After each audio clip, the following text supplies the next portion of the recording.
Okie doke, let's get on connected here. Let's try this again. I'm going to do take two. Wasn't really happy with the energy of that one. Didn't have any engagement, and I think my computer was really choking, so we're going to try this again. Let's see. Let's go live. Let's go live. Okay, I see myself. I hear myself. Awesome. Well, let's see if anybody will pop in here. And I will proceed with take two. Pop this out. Work. Drag that over there. Everybody must be asleep and having a kid day this morning. Yeah, all right. Well, good morning. Carl Killo here. Wake, Rattle, and Roll. Episode 0007. Yes, I like leading zeros. And this morning I present to you the Double Deuce. Psh.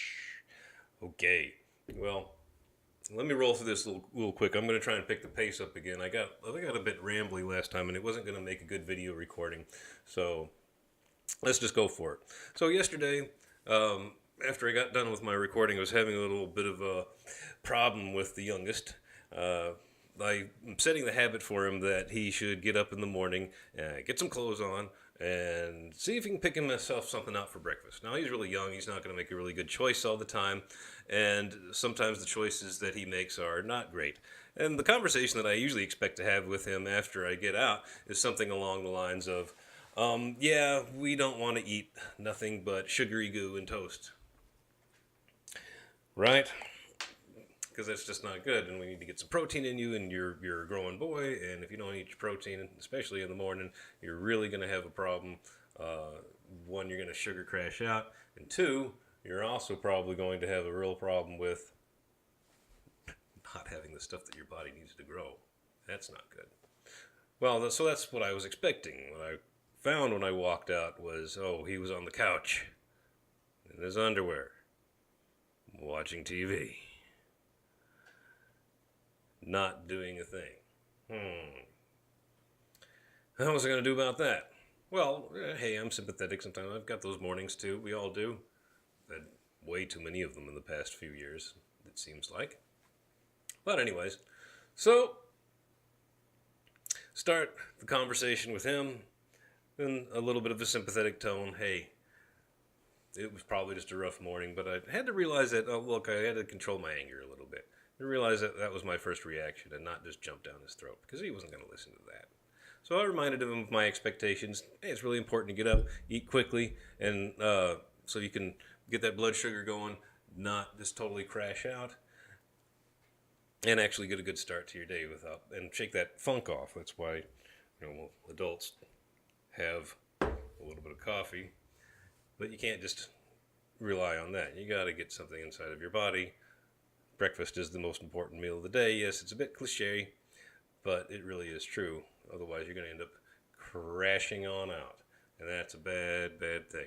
Hey, Bill, thanks for jumping in. So, well, I told him that. What reaction did I get? Oh, boy. So he goes limp on me. All right, well, I get it. He's testing his own executive function rather than actually engage. He wants to use mine rather than engaging his. Now, executive function is this part of the frontal lobe of your brain. Well, we think that's where it comes from, and it's the process of being able to prioritize tasks. And so, if you have low executive function, and most kids do because it's not fully developed until something like mid-20s, then it's really difficult to make the right choice. And you'll often just go for the immediate pleasure or whatever you feel like doing. All right, so he's in that mode. Well, I'm his dad. I'm going to have to help him out with that. But again, it irritates me when he doesn't just jump and do what I say. So I have to express that a little bit. Well, hey, I'm the adult. It's my job to demonstrate good executive function, so that he can develop his. Because if he doesn't have me as a model, then, well, who's he got? Well, Mom, but she's even crankier in the morning than the kids. Sorry, don't tell her. All right. So we use this executive function to force ourselves to do things, to make choices that we don't necessarily like. And kids have to practice this, but you have to realize that it acts like a muscle too. And the more you practice it, yes, the stronger it will get. But kids, well, they've got little bitty tiny muscles. They've actually got little bitty undeveloped tiny brains as well. We should have full possession of that executive function.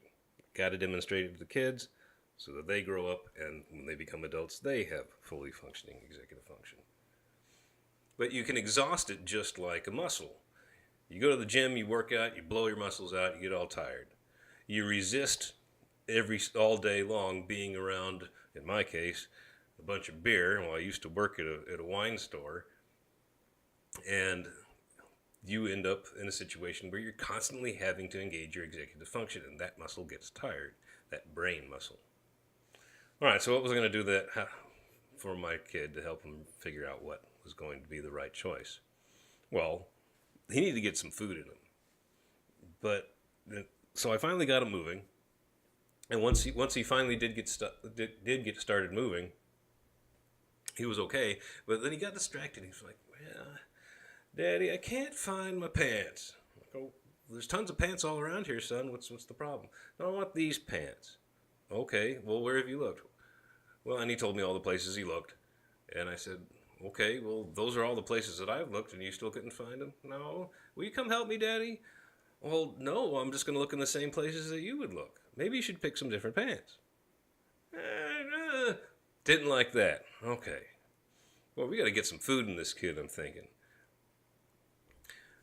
But I try to make him to make the right choice himself. It's really hard when you're low on blood sugar and you don't start off right. And I'm starting to get a little bit more angry and miffed. And I'm having to engage my own executive function to control my anger. And if I start to order and boss them around, though, and I do it in an angry way, well, kids are like little hypocrisy detectors. And if you play the do as I say and not as I do game with them, they are going to know you're full of it. Very easily. So rather than correct them further, I just said, well, hey, let's see what you can do in the next 5 minutes. Now, the pants hunt would not end, not cease. Now, at this point, Big Bro was starting to get upset. He likes to go get to school and play with his friends, and Little Bro was definitely getting in the way of that. Now, I try not to force my sons to do anything, like I said. So, well, hey, Big Brother, well, instead of like being a total bully, why don't you go help Little Bro try and find his pants? Okay, so they tried that for a while. No luck. Can't talk the little guy into finding pants, not finding that specific pair of pants. Well, at this point, it was time for choices to be done and harsh reality to come crashing down. Now, I had to do it in a way that wasn't going to completely upset him because my youngest is very strong-willed, and he doesn't like getting pushed around, and nobody does, so I can't blame him for that. However, he also has to adapt to the reality of the world that if you don't behave in a certain way, the world kind of comes to get you. And you can't develop the habit of being late to school over and over again because you start obsessing over one little thing. And how often do you find that your happiness is limited because you decide there's only one way you're going to be happy? We get lost in this idea of happiness being, if I just had this, then I would be happy. And so I don't want to get into so much how I was raising my son, but the idea that what was keeping him from being happy? Himself. He had this idea in his head that if he just had that, then everything would be okay, and then everything would be okay, and then he could move forward. And we do that to ourselves all the time. We also play this game. Well, how are we supposed to start the day off? Well, we don't want to start it off like my littlest did, but hey, sometimes we have those bad mornings. Sometimes I wake up and I'm 12 instead of an adult. And the 12-year-old me is sitting in the driver's seat of my brain. And it's my job to realize that 12-year-old me is in the driver's seat and kick that little punk into the back seat and say, sit down, you'll get your turn later, but right now we've got stuff to do. And then you sit down in the driver's seat. Well, how can we do that? Well, there's some days you may just end up laying in bed if you don't do this, so it's really important. So what do we want to do? Well, Aristotle said, we are our habits. And that means our good ones and our bad ones.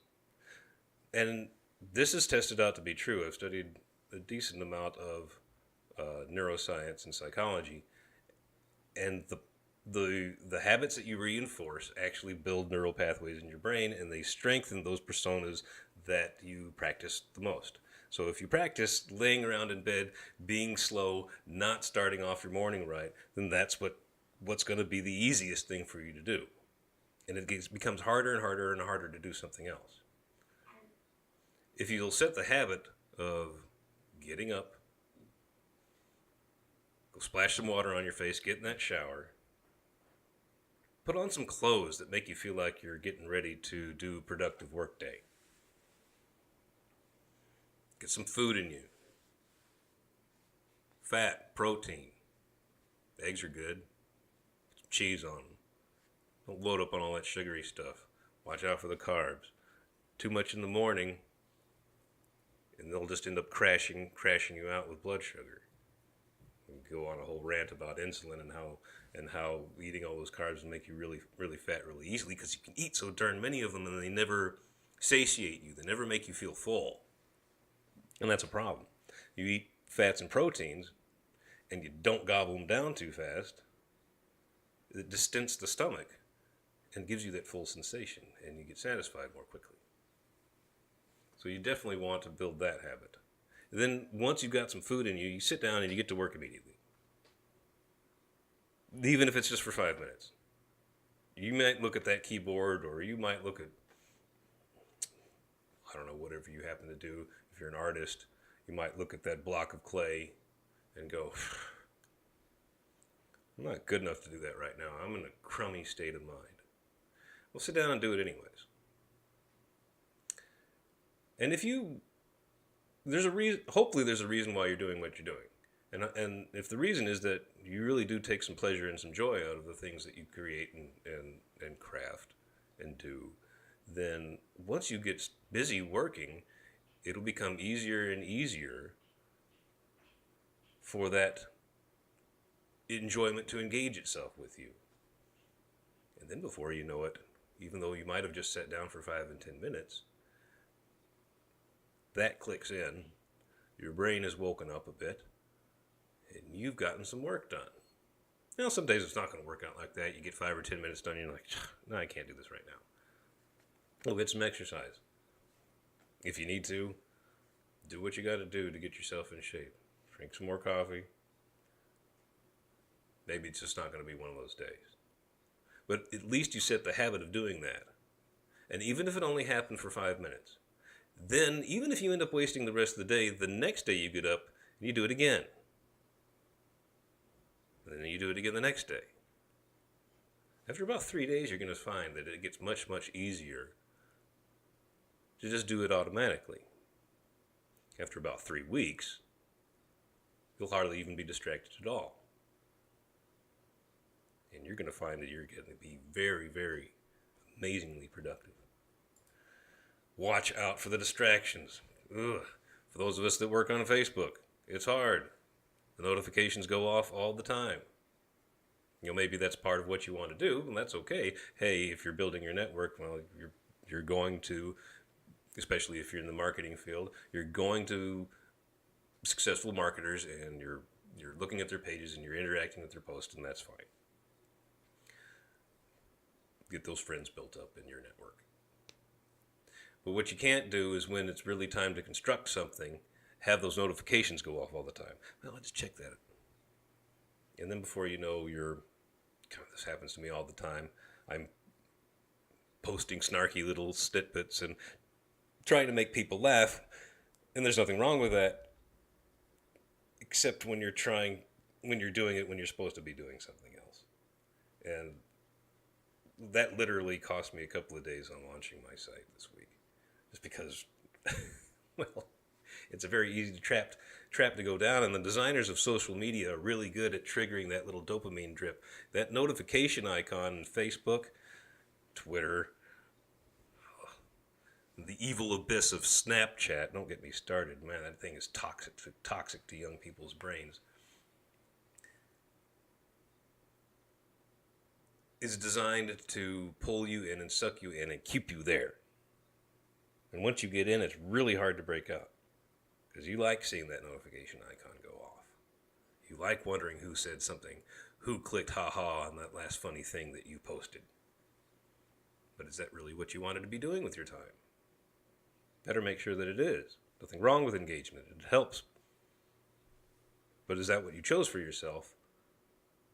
Or is some Facebook designer choosing that for you? Watch out. So put the Candy Crush down. Don't start with that. Start with some work. All right. Well, yesterday was a good day. Got a lot of work done on the website. Getting really close to the launch.